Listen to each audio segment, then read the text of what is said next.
Welcome back to Unfiltered, the real honest journey of a foodie on GLP-1. I gotta get real with you. This scale shift is really doing a number on me.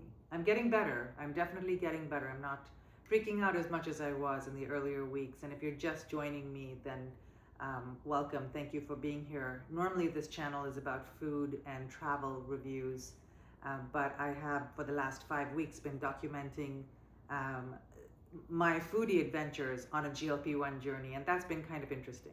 So definitely check out the other playlist if you're interested in that.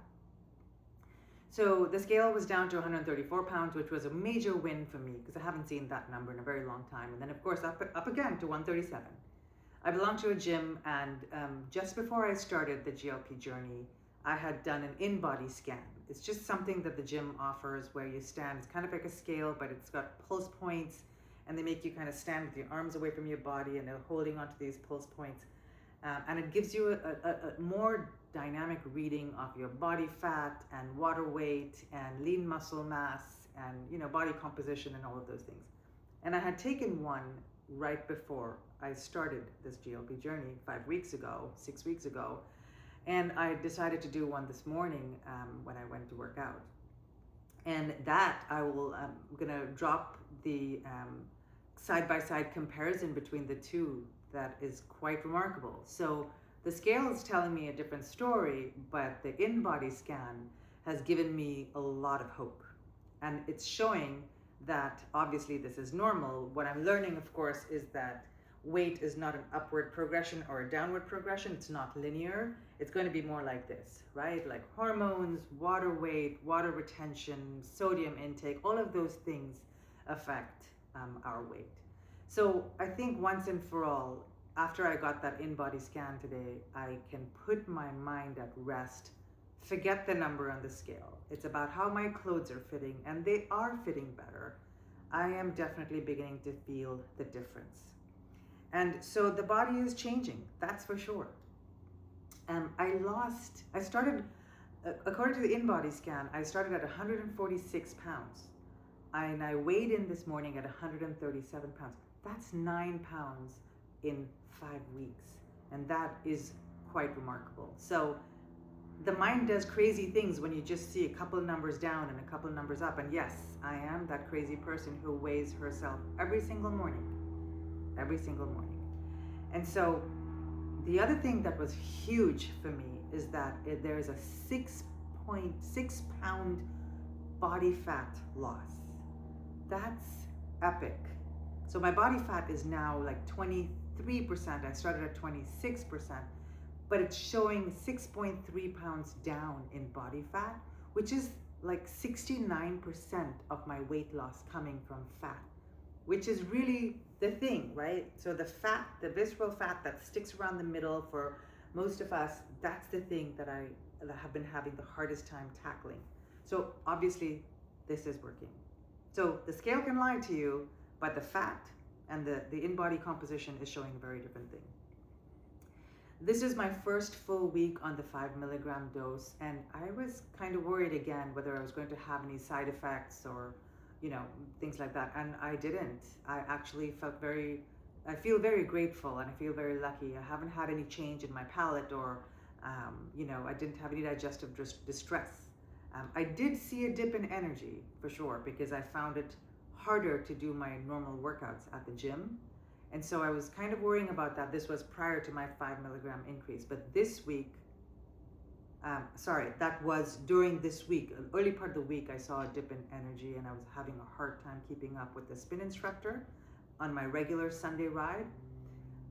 But I've done 3 really fantastic workouts in the gym, feeling exceptionally strong. So I feel like my energy levels are back, and I think it was just my body adapting to this new dose. Really, that's kind of what was happening. The one thing that I am so grateful to this community for is your feedback about my food intake, which was severely poor. Let's just be honest. Like, as I was adapting to this drug, I was taking the easy way out with protein powder and protein bars and not really taking the time to make proper meals. And I've been very mindful about my consumption, and more so about my protein consumption.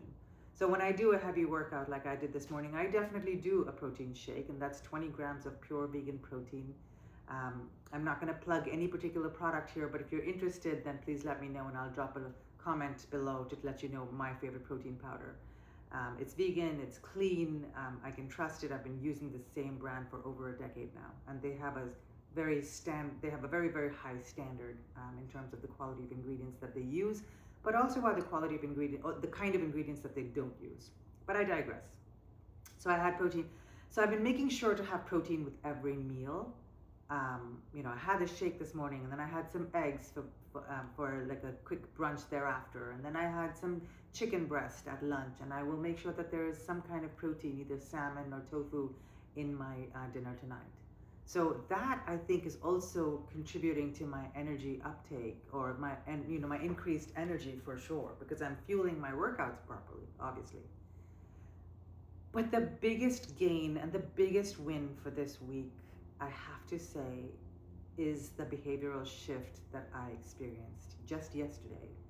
I was at a reception with 300 people, and they had this most incredible charcuterie board, as well as a lot of delicious looking snacks on display.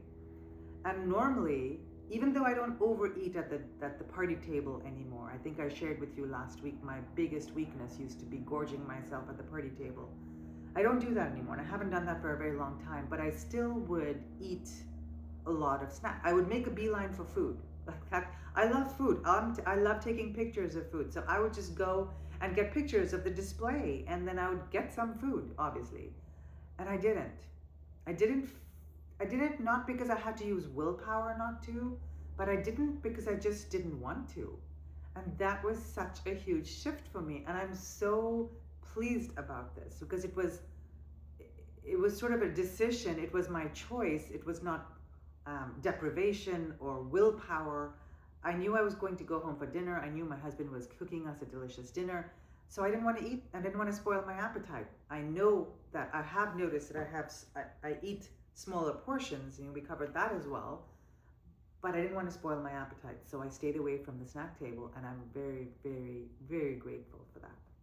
I had one buffalo cauliflower, as it came around circulating hors d'oeuvres later, and that was delicious. And I'm happy that my palate still appreciates all of the foods that I absolutely love.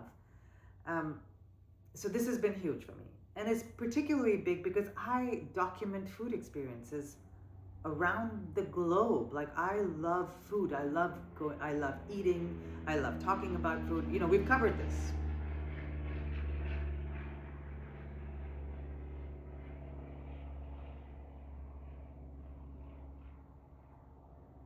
I covered this in depth last week. So I love food. I'm serious about food. I love exploring and celebrating food. At the same time, I feel very lucky that this is now in this, not luck. Luck has nothing to do with it. Obviously, this medication is helping with this mental shift to allow me to appreciate food and be more mindful about when I eat, not just how much I eat. And that means to me that food doesn't control my decisions anymore. But I still love food when I choose to eat it, but it's my choice. And there's one final concept that I kind of wanted to explore with you a little bit. And I'm wondering if any of you have experienced this. So I'm in my early 50s, right? So in the last, I don't know, decade, shall we say, I have been feeling this tug, this seasonal tug. Like, as soon as we come into the cooler, as soon as fall starts to come around, I start to feel the need to slow down. And over the years, I have attributed that to getting lazy, or, not wanting to work out as hard, kind of giving into that hustle culture of like perform.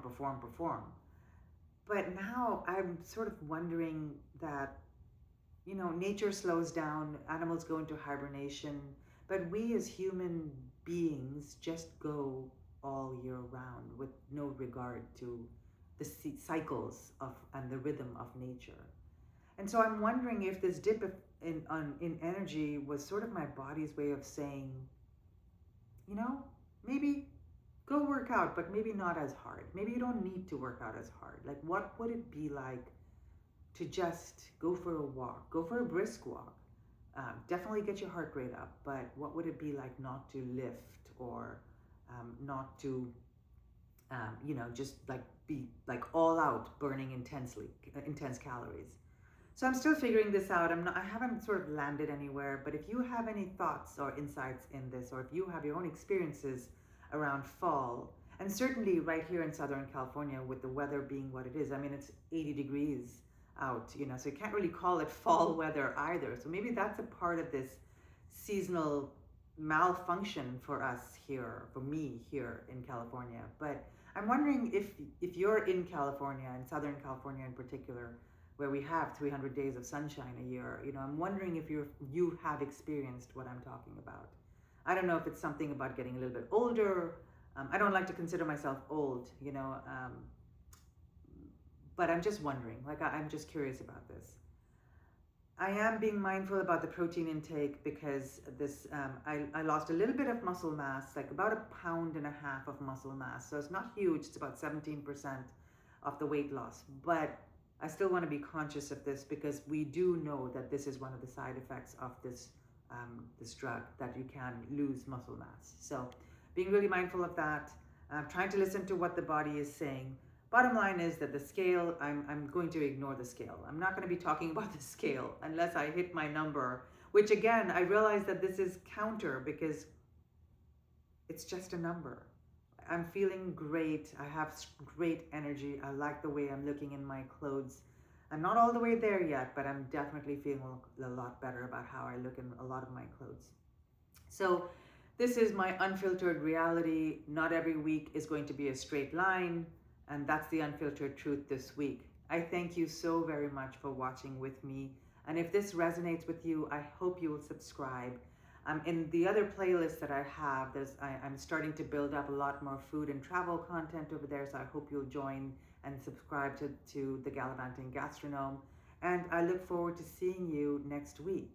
I try and drop, I have been dropping a new episode every Sunday, and I hope you had a wonderful, healthy, happy, safe Halloween.